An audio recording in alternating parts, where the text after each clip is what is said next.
Привет, друзья! Это очередной выпуск нашего замечательного шоу, в котором мы обсуждаем различные темы, различные направления. И сегодня я беру интервью у своей соведущей, прекрасной Камиллы. Всем привет! Да, я тоже очень рада, что у нас сегодня новый выпуск. До этого я брала интервью у Радмира, а сегодня мы поменяемся ролями. И первый вопрос. Расскажи немножко о себе, расскажи, откуда ты. Меня зовут Камилла, как вы уже знаете, я родом из города Набережные Челны. Этот город не настолько маленький, он является вторым по крупности в Татарстане. В этом городе я получила свое первое образование, оно было экономическим, и далее я уже переехала в Казань. Вот интересно, кстати, как ты перешла с экономики в психологию. Да, изначально я хотела вообще быть психологом, это была моя мечта. Но в какой-то момент, в школьные годы, у нас была частная школа, где учителя, педагоги, тьюторы уделяли большое внимание реализации учеников в жизни. То есть не только с точки зрения предметов, но и как людей. И они организовывали такие мероприятия, куда приглашали экспертов из разных сфер. И эти эксперты могли дать нам свои рекомендации по поводу нашего дальнейшего пути. То есть мы составляли план, кем мы хотим быть после школы, и эксперты давали нам определенного рода рекомендации или задавали вопросы, над которыми нам стоит заранее подумать. И вот мне как раз-таки задали вопрос, как же ты будешь искать клиентов, когда тебе там будет 21 год, когда ты отучишься на психолога, с этим будут сложности, никто не пойдет, потому что такая молодая, придется работать либо в школе, либо там в детском саду за очень маленькие деньги, и ты это бросишь. То есть, на самом деле, тогда для меня это было достаточно весомым аргументом, когда мне было 16 лет. Я поняла, что, наверное, так и есть. Эта профессия не может быть востребованной и не может быть высокооплачиваемой.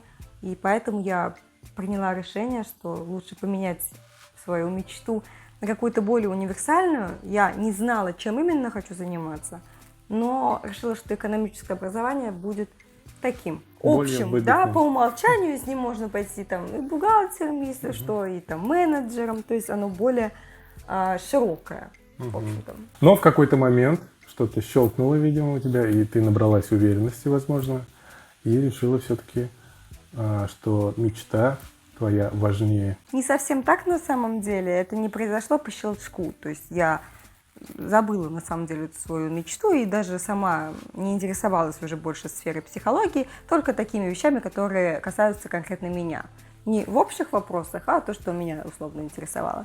Но в один момент из-за различных ситуаций в жизни, личной жизни, я поняла, что я нуждаюсь в помощи психолога, когда мне было, получается, где-то 19 лет.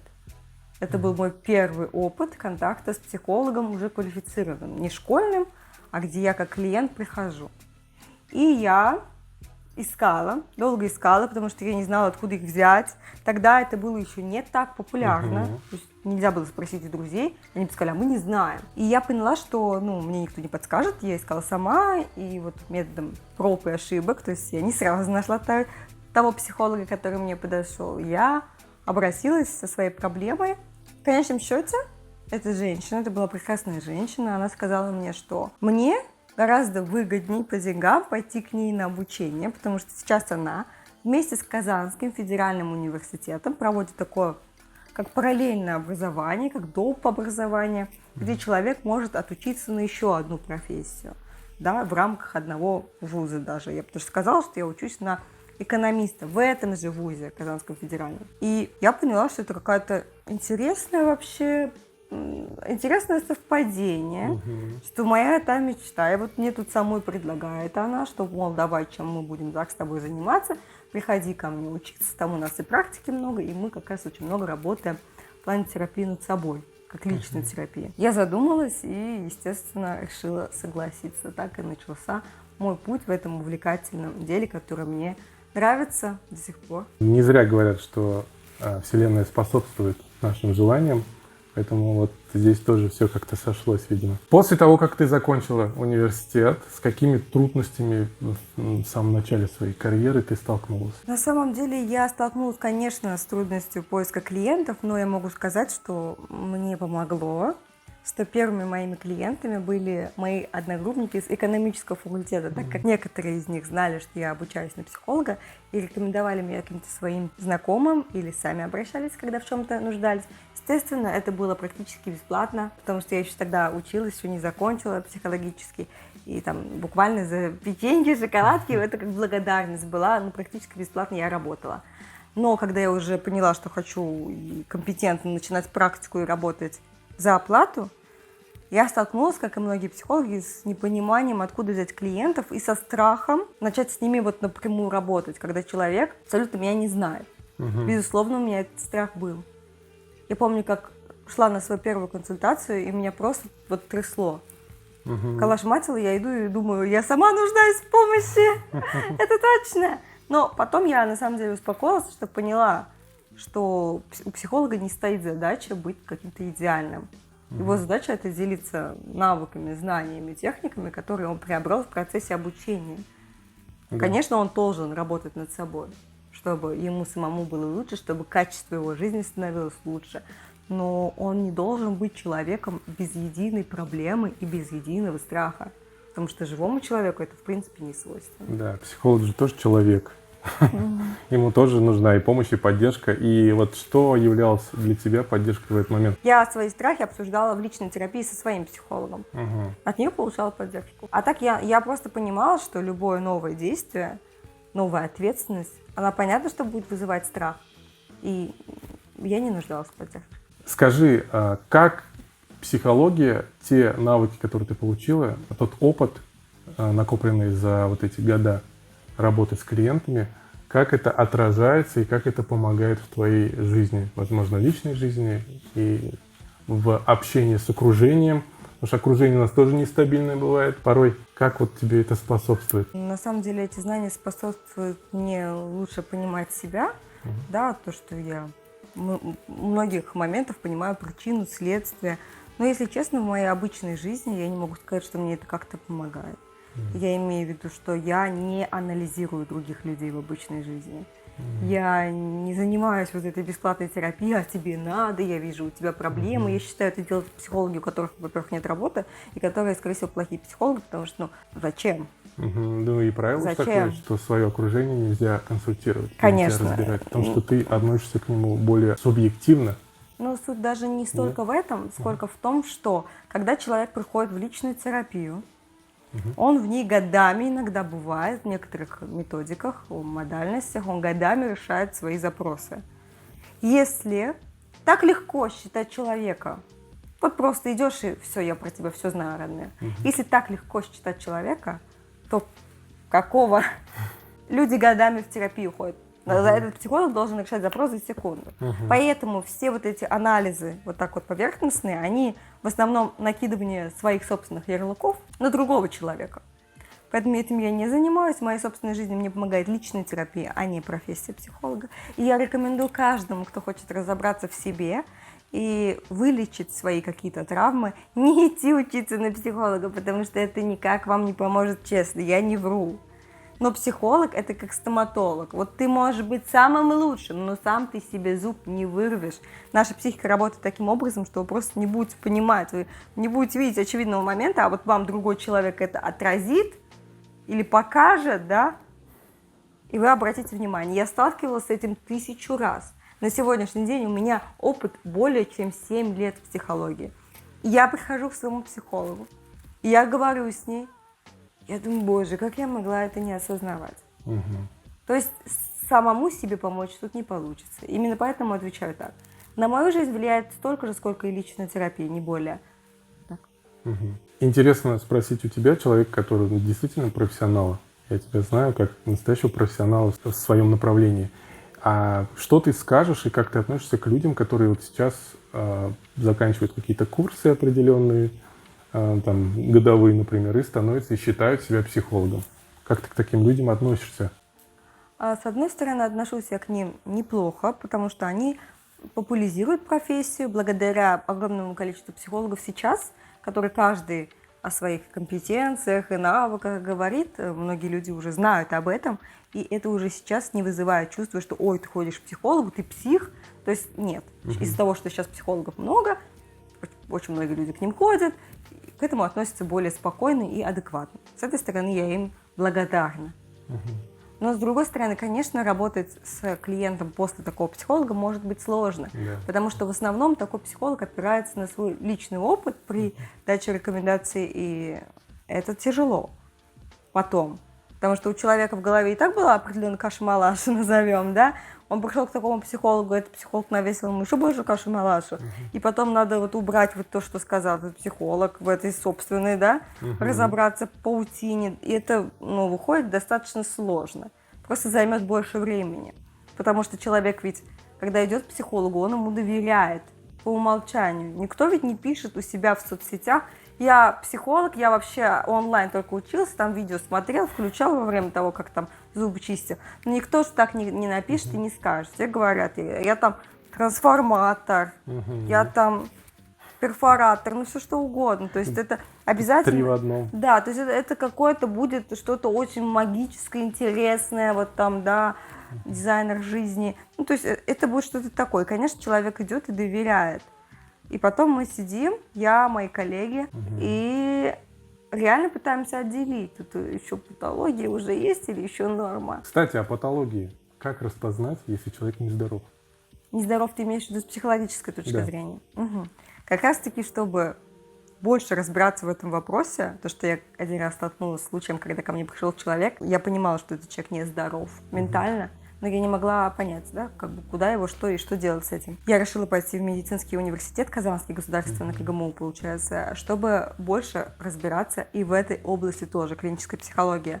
Кстати, по поводу курсов, сейчас получить диплом клинического психолога какого-то частного вуза, волшебников и магов очень легко. То есть там какой-нибудь евроамериканский, евразийский, вот такое что-то вот такое. Поэтому профессию клинического психолога тоже обесценили, в ноль просто стерли. Но, тем не менее, она существует. И есть люди, кто учился ей в психиатрических больницах, как это делали мы. Там было очень интересно. Нам показывали, как бы, да, С какими случаями вы сталкивались? Нам показывали больных шизофренией, различными заболеваниями, да, деменцию тоже показывали. Судебная психология, психиатрия, то есть когда людей определяют, насколько они были вменяемы или невменяемы на момент совершения преступления. Это было, кстати, мне очень интересно. Но жутковато, честно. На Ершова, когда мы были, они когда проходили мимо нас, вот, получается, это все убийцы, по сути. Все люди, которые... И мы стоим, и прям такой холодок. Прям холодок такой, да. Ну, мне вот это обучение на самом деле понравилось тем, что оно дало мне базу людей, к которым я могу обратиться в случае, если ко мне приходит человек с какой-то психопатологией. То есть я могу сказать, что вот эти доктора, да, там-то они есть, вы можете к ним обратиться и могу отправить. Потому что сама я, конечно, работаю с людьми, которых можно назвать условно здоровыми. Не все мы такие условно здоровые. Расскажи, что такое условно здоровый человек. Ну, вообще здоровье мы оцениваем по тому, насколько человек адаптирован в социум. То есть, если он может ухаживать за собой, да, как-то кормиться, как-то находить себе деньги, не путем воровства. Когда он может за собой ухаживать, обеспечивать себе комфортную относительно жизнь, да, на хотя бы минимальном уровне, то мы можем говорить, что он условно здоров. То есть он не причиняет вреда окружающим физического и себе. В этом случае мы так считаем. Но в нашем законодательстве человек подлежит принудительной госпитализации только в нескольких случаях, на самом деле в очень узких. Например, если он угрожает себе причинить вред, угрожает причинить вред другому человеку, или если он буквально ест фекалии, там на улице ходит вот в таком состоянии. То есть вот только таких людей мы имеем право принудительно госпитализировать. Если человек...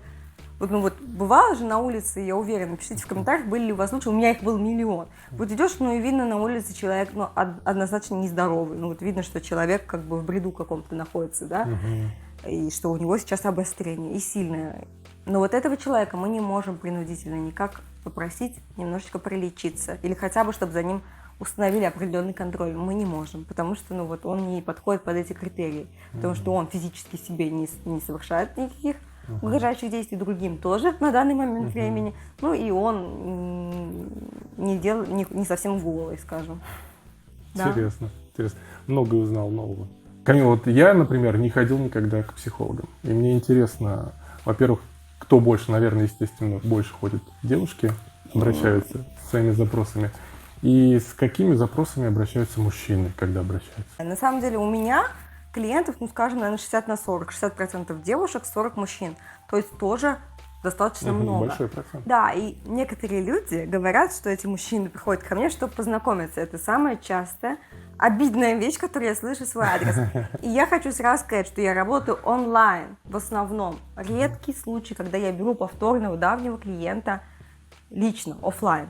Чаще всего работаю онлайн, и как бы какой им смысл идти ко мне ради такого знакомства? Они могут посмотреть мои истории там, в соцсетях с таким же успехом. Так вот, мужчины приходят с реальными запросами, не чтобы познакомиться со мной. У них есть обычно какая-то своя женщина, которая сводит его с ума, по которой кружится его голова. И чаще всего они приходят с вопросами личной жизни. Не могут найти себе подходящую девушку. То есть говорят, что я вот пробую, вроде начинаю, не получается, не то, не то, не то. Доверия нет, особенно у тех мужчин, у которых был факт измены в прошлом, например.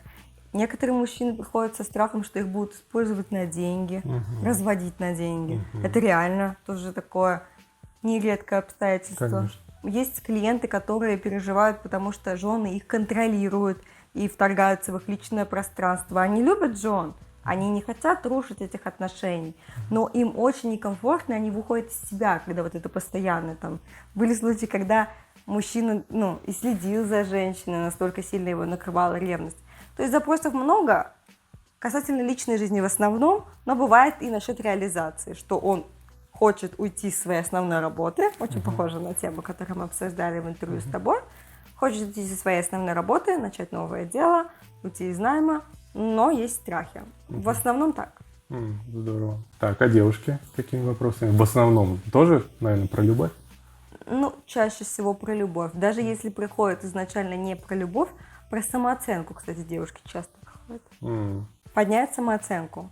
А бывали ли девушки, которые приходили с целью, как найти самореализацию, как найти... Конечно. Тоже? Конечно. Да.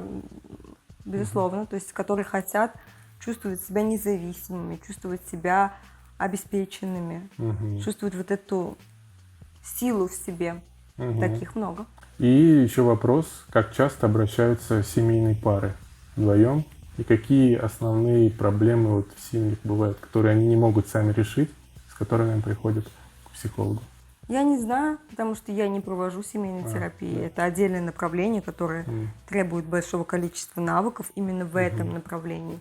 То есть каждый же находит в себе определенную специализацию, есть те, кто вот уходит в семейную. Я больше интересовалась тревожными расстройствами, паническими атаками, различными фобиями, потому что мне и самой это знакомо. Я изначально человек такой мнительный, осторожный, и поэтому я и была больше заинтересована в этих вещах. И клиенты у меня были с этой историей, и много у меня тревожников, и много контролеров гипер. Вот это, наверное, мне больше интересно, чем семейные распри. Неурядицы. Неурядицы, да, есть такое. Несмотря на то, что, Камила, сейчас много психологов достаточно, да, но профессионалов мало все-таки, можешь ли ты сказать, что эта профессия такая денежная? Можно ли на ней поднять большие деньги? Вопрос чисто мужской. Да, но я уверена, что он интересует людей, которые идут в психологию, хотя на начальных порах обычно кто со мной советуется, да, спрашивают, типа, стоит ли идти учиться, куда, советуются. Я сразу говорю, что вы должны быть готовы, что первое время денег не будет вообще. То есть вообще, если только вы идете работать в найм, тогда у вас деньги будут, и клиенты будут благодаря клинике, да, или учреждению, которое приводит вам клиентов. Если вы хотите работать на себя, то вам необходимо будет развивать какие-то соцсети. Или чтобы к вам хотя бы по сарафану приходили. Но изначальных людей нужно будет набрать, которые к вам придут, которые будут этот сарафан запускать. И на это все требуется время. При этом, как ты верно отметил, у нас сейчас большое количество психологов, очень большой выбор на разный кошелек. Есть очень дешевые предложения, есть очень дорогие. И, конечно, на каждое найдется клиент, потому что, людей-то много. Но хочется сказать, что это точно не та профессия, куда стоит идти, если ваша цель – грести бабки лопатой, потому что вы очень быстро разочаруетесь. Но это 100%. И бывает, люди говорят, мне без разницы, Я так сильно хочу вот помогать людям, что и мне не важно даже если это будут копейки. Это мнение, оно длится ровно год, ну вот максимум. Потом вы уже скажете, ой, денег не приносит. Все, интерес будет вот так снижаться, постепенно, но стремительно, одновременно, все равно вот с одинаковым движением вниз. Медленно, но верно, оно будет идти вниз, потому что любое дело, которое только отнимает ресурс, но не дает ничего, оно в любом случае приводит к выгоранию. Это ресурс. Вы не просто сидите и слушаете, ваша задача помочь человеку. Просто сидеть слушать, он может там с друзьями общаться. А когда вы помогаете, необходимо, чтобы эта энергия как-то восполнилась. Энергообмен. Это нормально абсолютно. Конечно, абсолютно. И поэтому необходимо, чтобы вы, даже когда начинаете работать, делали это там не бесплатно, хотя бы там за печеньки, но чтобы вы чувствовали, что вы дали, вам дали, вот как-то вот, чтобы не было чувства, что вы Теряете только безвозмездно. энергию, да. Тем более для клиента это не будет никогда плюсом, потому что вы с него возьмете по-другому, не деньгами просто. Ваша психика, хотите вы или не хотите, будет понимать, что он не заплатил. Интересно. 100%. И работа с ним будет очень отличаться. Вот внутри просто, это не на уровне осознания. Не потому, что он думает, ой, там, я с этим бесплатно, буду плохим. Нет, это происходит как-то само по себе.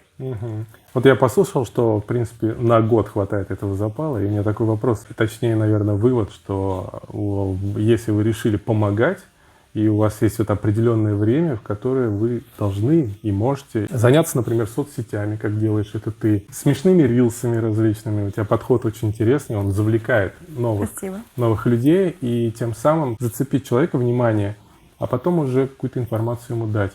А далее уже человек делает сам выводы. Подходишь ли ты ему как психолог, как профессионал, либо он пойдет дальше где-то что-то искать, да? И я думаю, вот важно зацепить людей, пытаться показать свою компетентность различными способами. Пусть это будет рилсы, видео в YouTube. То есть человек должен как-то проявить себя и показать. Это хорошая возможность найти клиентов себе на будущее. Такой вот мой взгляд. Да, согласна с тобой. Но есть момент, то, что не каждый психолог хочет быть маркетологом еще и одновременно. А нанимать команду, которая будет вести твои соцсети за тебя, это изначально уже дело затратное. Поэтому я и говорю, что если вы согласны работать в найме за, естественно, очень небольшую зарплату, идите, не сомневаясь. Но если хотите денег, подумайте, готовы ли вы изначально только вкладывать в свои соцсети, не получая ничего на первых этапах. Потом, возможно, да, конечно, вы будете хорошо зарабатывать, но нужно время и гарантий нет. Каждый день у нас тут онлайн-курсов прибывает по 100 человек. Да, тут главная сложность, вот, знаешь, рассмотреть вот профессионала. Конечно, тем более, я же говорю, никто не пишет, я лоховод. Никто так не пишет, понимаешь? То есть, естественно, надо будет выделяться, надо будет креативить, если вы хотите работать на себя. И нужно быть внимательным при выборе психолога, потому что выбрав профессионала хорошего, вы быстро выйдете из своей там затруднительной какой-то ситуации, быстро найдете выход. Про скорость это уже зависит, конечно, от человека, но я конкретно работаю в формате терапии сопровождения, мне это больше нравится, потому что я не люблю брать много клиентов, я люблю более детальный такой комплексный подход, где мы с клиентом на связи, потому что для меня, когда у меня были сложности, когда они могут быть и сейчас, мне важно, чтобы я могла спросить какой-то вопрос, который меня волнует не только через неделю или через 2, когда наша консультация повторится, а чтобы я могла задать его в моменте. И именно поэтому я такую возможность своим клиентам даю. Ну и есть очень много других фишек в моей терапии сопровождения, чтобы человек чувствовал реально вот эту поддержку рядом, что он не один, потому что это очень смелит человека. Но об этом я уже не буду рассказывать, это более такая конфиденциальная информация, ее вы можете узнать, написав мне в личные сообщения в запрещенный Telegram. Или в Telegram. Я знаю, что ты постоянно развиваешься, постоянно интересуешься нововведениями, психологией, постоянно работаешь над этим. И вот вопрос, к чему ты стремишься, какой ты себя видишь, например, лет через 10, какая будет Камилла? Расскажи немножко о своих вот этих фантазиях, желаниях, целях. Честно говоря, сложно сказать конкретно, потому что я не ставлю себе как бы определенной планки, потому что конкретно человека моего психотипа это будет раздражать. Я люблю такую свободу для маневра, но если говорить о том, что бы я хотела, что мне интересно, это, конечно, больше вот рассказывать о многих моментах, которые могут быть полезны для людей, то есть развитие каких-то онлайн-платформ я имею в виду, которые будут актуальны. Сейчас все меняется. Непонятно, что за платформа это будет. Сегодня это YouTube, завтра это что-то другое. В психологии мне бы хотелось развиваться с точки зрения лечения тревожных расстройств различных. Их сейчас очень много и будет еще больше, я в этом убеждена. Вы можете тоже обратить внимание по своим знакомым. Панические атаки, агорафобия, вот это все, там, аэрофобия, различные узкие специфические фобии. Потому что я считаю, что вся эта история, она реально крадет жизнь у человека. Человек просто в страхах, который сам себе навязал, проживает годами. Я знаю много таких людей, кто годами вот мерит давление, человек здоровый, вот сидит и мерит давление, честное слово. Интересно. И мне хочется, чтобы эти люди освободились, потому что чаще всего это очень хорошие люди, очень нормативные, которые от себя требуют постоянно быть нормальными. Нормальным, хорошим, правильным. Именно у таких людей возникает такого рода расстройства. Я бы хотела больше уходить в эти направления, и я бы хотела создать свою авторскую программу лечения, которая бы была связана с поведенческими техниками, где мы вместе с клиентом идем и погружаем его в различные его страхи и учимся с ними сталкиваться. Что это такое? Интересно. Закругляя наш разговор, хочется сказать и посоветовать вам, дорогие друзья, не затягивать. Если у вас есть какие-то проблемы или вопросы, не затягивайте, не живите с этим годами. Обращайтесь к профессионалам, таким как Камила. Спасибо. И что пожелать? Здоровья желаю. Здоровья Успехов. ментального и Да. физического вам. Очень вас благодарим за просмотр и ждем ваше мнение в комментариях. Да, оставайтесь с нами, будет интересно, обещаем. Пока-пока. Пока.